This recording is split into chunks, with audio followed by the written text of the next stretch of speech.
সকাল থেকে রাত পর্যন্ত যা যা কাজ আমি করি সেই সবটাই তো তোমাদের সাথে আজকে আমি শেয়ার করব। তার সাথে সাথে আমি তোমাদেরকে কিন্তু বলবো আমার কাজগুলো যে তোমাদের একদম পারফেক্ট দেখতে মনে হয় আর তোমরা ভীষণ ভালোবাসো, তো এটা আমি কিভাবে করি সেটা কিন্তু পুরো ব্লগ জুড়েই আমি তোমাদের সাথে শেয়ার করব। তো তোমরা আমার সাথেই থাকো। শুভ সকাল বন্ধুরা, আশা করছি তোমরা সবাই খুব ভালো আছো আর আমিও বেশ ভালোই আছি। আমার সমস্ত মিষ্টি মিষ্টি বন্ধুদেরকে সাথে নিয়ে শুরু করছি আজকের আরেকটি নতুন ব্লগ। আর সকালবেলা শুয়ে শুয়ে আমি হেনাকে ফোন করেছি। আজকে তো বেশ অনেকটা ঠান্ডা, সকালবেলা কিন্তু আমার উঠতে ইচ্ছা করছিল না, জেগেছিলাম তারপরেও আমি শুয়ে আছি। আর গায়ে দেখেছো আমার বাটিকের চাদরটা বেশ ঠান্ডা ঠান্ডা লাগছে, মানে খুব না লাগলো ভালোই লাগছে, একটা গায়ে কিছু দিলে ভালো লাগছে আর কি। তো হেনাকে আমি ফোন করলাম, দিয়ে বলছি যে তুমি আধ ঘন্টা লেটে আসো, অত সকাল সকাল তোমাকে আসতে হবে না। আর ও কী করেছে না, তখন গা হাত পা ধুয়ে ও কিন্তু চা খাচ্ছে। আমাকে বলল যে আমি এখন চা খাবো, মানে চা বানাচ্ছি, চা খেয়ে তারপর আমার কাছে আসতো। তা আমি বললাম না, তুমি আরও আধ ঘন্টা পরে আসো, গরম গরম চা খেয়ে তারপরে তুমি আবার গিয়ে কী করো, কম্বলের নিচে কিন্তু শুয়ে থাকো। দিয়ে তখন কিন্তু ও হাসছে। আমি বললাম একটু শীত পড়েছে না, একটু লেট করেই তুমি কিন্তু এসো। লেট করে কেন বলো তো, উঠতে ইচ্ছা করে না শীতের মধ্যে, দেখবে মনে হয় যেন শুয়ে বসে মোবাইল ঘাঁটি। তবে কিছুতেই বিছানায় কিন্তু থাকতে পারলাম না, পেটটা তো আস্তে আস্তে ফুলে যাচ্ছে টয়লেটে যাওয়ার জন্য। তারপরে গেলাম, একবার গেলে উঠে আসলে তারপরে তো আর ঘুমটা তো আসেই না।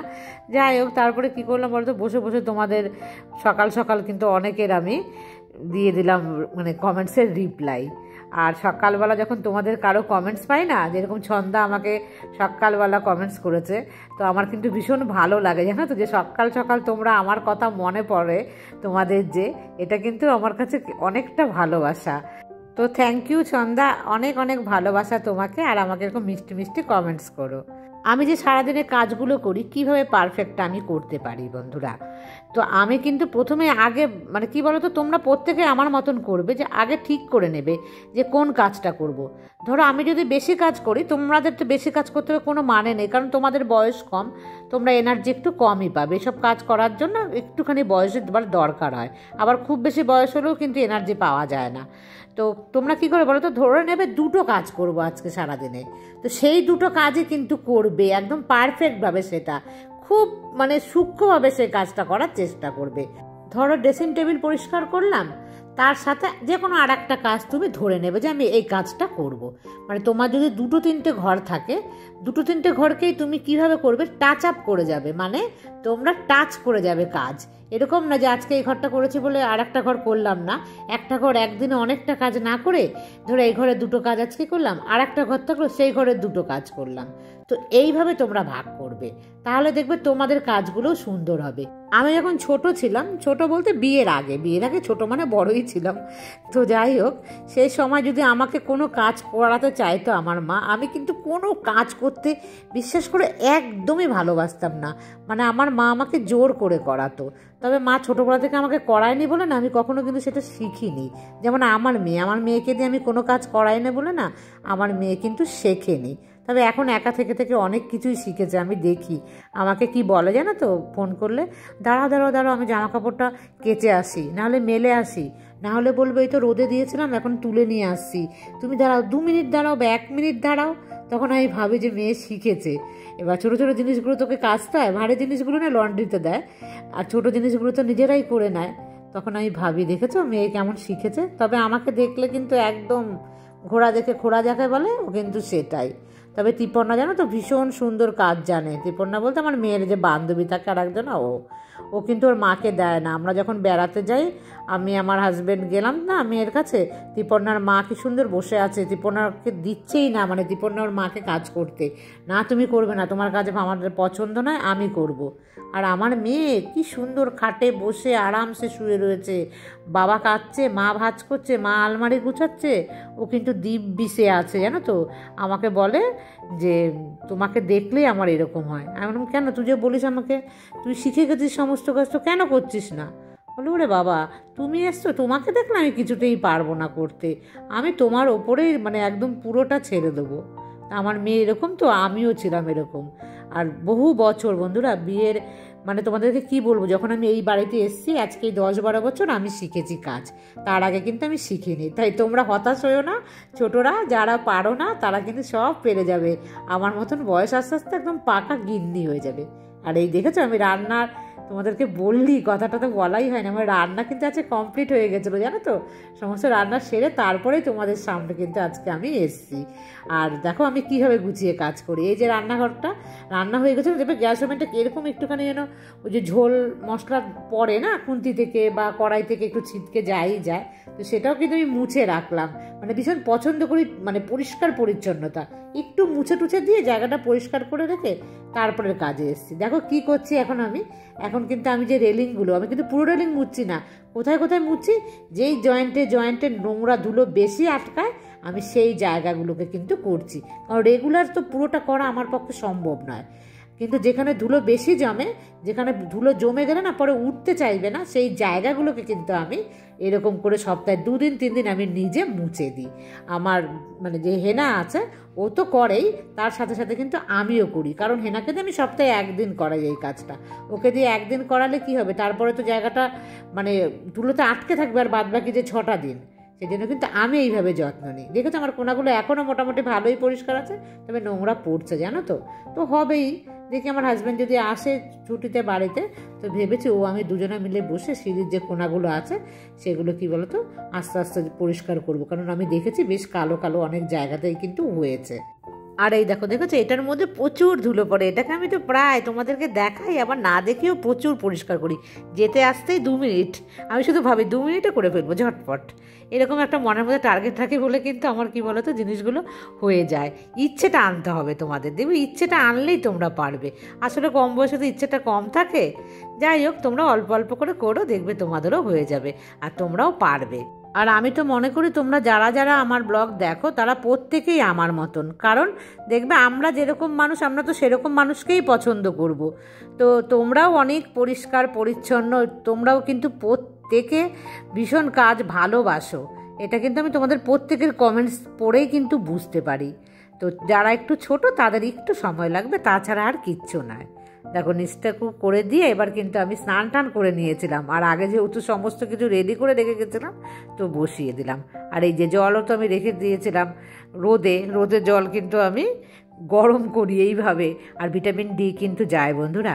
দেখো কি রান্না করছিলাম তোমাদের তো দেখাইনি, এটা হচ্ছে নোটে শাক, এটা বানিয়েছিলাম রসুন ফোড়ন দিয়ে। আর এটা কি বলো তো বন্ধুরা, রিঠে মাছ বাড়ি থেকে রেখেছিলাম, আর ওটাকে করেছি শুধু পেঁয়াজ আর ধনেপাতা দিয়ে। আর এই দেখো ভাতও আমার হয়ে গেছে।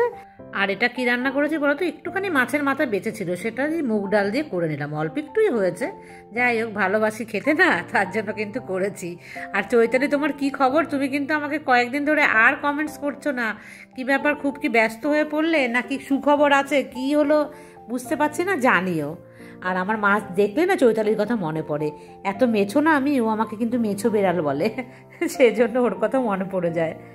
আর এখন এসছি আমি কখন বলো তো সন্ধেবেলার দিকে পরিষ্কার করতে। আর বন্ধুরা জানো তো এডিট করা নিয়ে কি একটুখানি আমার মানে টাইম লেগে যাচ্ছে বেশি, দুপুরবেলা যখন আমি যাচ্ছি না খাওয়া দাওয়া করে, তারপরে আর তোমাদের সামনে সহসা আসতে পারছি না, অনেকটা কিন্তু আমার লেট হয়ে যাচ্ছে। আর ঠান্ডা ঠান্ডা পড়েছে না, ওই কম্বলটা গায়ে দিয়ে যখন ওখানটায় বসছি বিছানাতে, তখন কিন্তু আর উঠতে ইচ্ছে করছে না।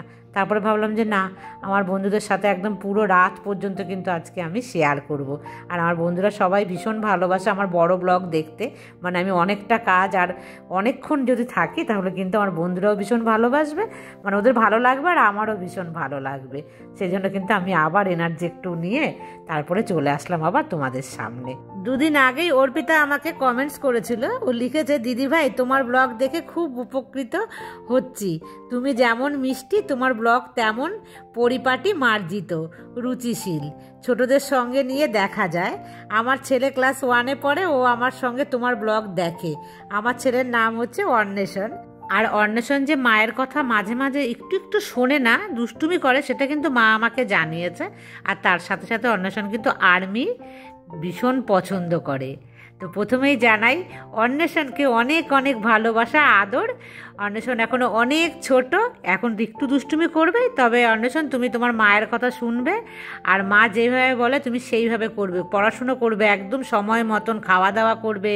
আর্মিতে যারা জব করে তারা কিন্তু একদম টাইমলি খাওয়া, টাইমলি পড়াশুনো, টাইমলি কিন্তু ঘুমোতে যাওয়া, এই সমস্ত কিছু টাইমলি তুমি করবে। দেখবে তুমিও একদিন আর্মির বড় একজন অফিসার হতে পারবে। আর তুমি আমার ব্লগ দেখো, আর আমাকে মাঝে মাঝে তুমি নিজে আমাকে কমেন্টস করো, আমার ভীষণ ভালো লাগবে। আর অর্পিতা, তোমাকেও রইলো আমার অনেক অনেক ভালোবাসা। ভীষণ ভালো লাগে জানো তো, তোমরা যখন আমাকে এত সুন্দর সুন্দর কমেন্টস করো না, এগুলোও কিন্তু আমার জীবনের অনেক খুশি নিয়ে আসে।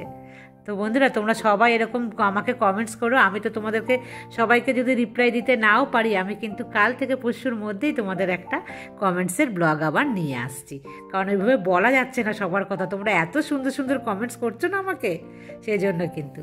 আর দেখো বন্ধুরা, সন্ধ্যের সময় কিন্তু আমি একটু সময় বার করলাম। অনেক দিন তো হয়ে গেছে, এটা পরিষ্কার করে এটা খারাপ হয়ে যাবে, সেই কারণে কী বলতো, একটা দিন বেছে নেবে। তো আমি আজকে দিনটা বেছেছি। আগে ছিল সপ্তাহে একটা দিন, এখন কিন্তু আর সেটা হচ্ছে না। যাই হোক, তবু আমি চেষ্টা করি যে কোনো একটা দিন বার করে আমি কলিন দিয়ে একটু করে নিই। কোনো দিন ওই যে লিকুইডটা বানিয়েছে না ক্লিনজার, সেটা দিয়েও কিন্তু আমি করে নিই। আর এবার দেখো, এই জায়গাটা তো মোছা হয়নি, তো এবার কিন্তু আমি একদম ঝাড়ু দিয়ে মুছে নেব। তো দিনের মধ্যে আমি টার্গেট রাখি যে এই কাজগুলো আমাকে করতেই হবে। ধরো যে কিচেনের জায়গাটা, এই কিচেনের জায়গাটা পরিষ্কার তোমাকে করতেই হবে। দেখতে মনে হচ্ছে আমার পরিষ্কার, তারপরেও কিন্তু তোমাকে পরিষ্কার করতে হবে, নাহলে কী হবে, এই যে সাদা ভাবটা কিন্তু থাকবে না। সেই জন্যই কিন্তু আমি পরিষ্কার করছি। আমি ঝাড়ু দিয়ে রেখে দিতে পারতাম, কিন্তু কী বলতো, রোজই যদি ঝাড়ু দিয়ে রেখে দিই, তাহলে কী হয় বলতো, জায়গা মানে সাদা ধবধবে যে জিনিসটা থাকে না, সেই জিনিসটা থাকবে না। সেই জন্য আবার এখানেও আমাকে এবার কী বলতো 5 মিনিট মতো সময়টা আমাকে দিতে হচ্ছে। আর আমার যে ফ্লোর, এটা কিন্তু টালি নয়, এটা হচ্ছে মার্বেল। আর বন্ধুরা দেখো, রাতের খাবার নিয়ে আবার চলে আসলাম। মানে পেটুক মহাশয় ভাত পেলে তো আর কিছু চায় না। আর এই দেখো, দেখেছো কী করি, ডাল যে এত এত রান্না করি আমি, সেই ডাল কোথায় যায়, এইভাবে কিন্তু আমি বাটি দিয়ে, মানে বাটিতে করে চুমুক দিয়ে কিন্তু খাই, খেতে ভীষণ ভালোবাসি। অনেকদিন আগে একজন আমায় কমেন্টস করেছিল, দিদিভাই তুমি এত ডাল রান্না করো।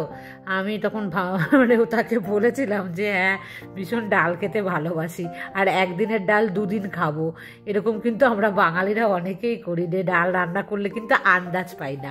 আর আমি আন্দাজ পাইও না, তার থেকেও বড় কথা কি বলতো, বেশি হলেও কোনো ক্ষতি নেই, এবার পরের দিন খেয়ে নেব।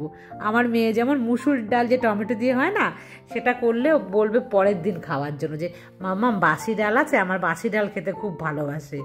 এমনি কিন্তু মাংস মাছ কিচ্ছু বাসি খেতে পছন্দ করে না, ওই ডালটাই। মেয়েরা 2টো এক্সাম বাকি আছে, শনিবারে একটা হবে আর হচ্ছে সোমবারে একটা হবে, হলেই কিন্তু মেয়ের এক্সাম শেষ। আর মেয়ে ছুটতে আমার কাছে চলে আসবে, আর মেয়ে আসার আগে কিন্তু ওর বাবা এসে যাবে, এই 2-1 দিনের মধ্যেই বন্ধুরা। তো ভেবেছি মেয়ে যেদিন আসবে সেদিন আমি আর আমার হাজবেন্ড দুজনে মিলে বাজারে যাব। মেয়ে বলেছে চিংড়ি মাছ বাটা খাবে, আর কি কি খাবে, যাই হোক, গিয়ে আমরা দুজনে মিলে কিন্তু বাজার করে নিয়ে আসব। সবটাই তোমাদের সাথে শেয়ার করব। আর বন্ধুরা দেখো, আমি কিন্তু ময়েশ্চারাইজার কি বলো তো, ওই যে নিভিয়া যেটা হয় না, সেটাই কিন্তু আমি লাগাচ্ছি। আর আমাকে মধুমিতা বলেছিল যে অন্য কিছু লাগায় কেনা, ওর স্কিন নাকি তাতেও ড্রাই হয়ে যাচ্ছে, মানে ময়েশ্চারাইজার নিভিয়া লাগিয়েও। তবে আমি তো আর কিছু লাগাই না, তবে আয়ুর্বেদিক অনেক রকম কিন্তু আছে, সেগুলো তোমরা মানে তুমি একটুখানি প্রয়োগ করে দেখতে পারো, যে অত্যাধিক স্কিন ড্রাই হয়ে গেলে কিন্তু অন্য কিছু লাগানো। আর আমার এতেই কাজ হয়ে যায় বলে না, আমি আর অন্য কিছু কিন্তু দিই না। আর আমার ঠান্ডার ধাঁচ তো, কী বলো তো, আমার ওই ঠান্ডাটাকে ডোলে হাতে, তারপরে কিন্তু আমি ময়েশ্চারাইজারটা গায়ে লাগাই, একটু গরম করে নিয়ে। মুখের ক্ষেত্রেও কিন্তু আমি তাই করি যখন আরও বেশি ঠান্ডা পড়বে। আর বন্ধুরা, আমি যেভাবে কাজগুলো করি তোমাদেরকে বললাম, তোমরা এইভাবে একটু একটু করো, দেখবে তোমাদের বাড়ি কিন্তু তোমরাই পারবে পরিষ্কার রাখতে। আর আজকের মতন এই পর্যন্ত, গুড নাইট।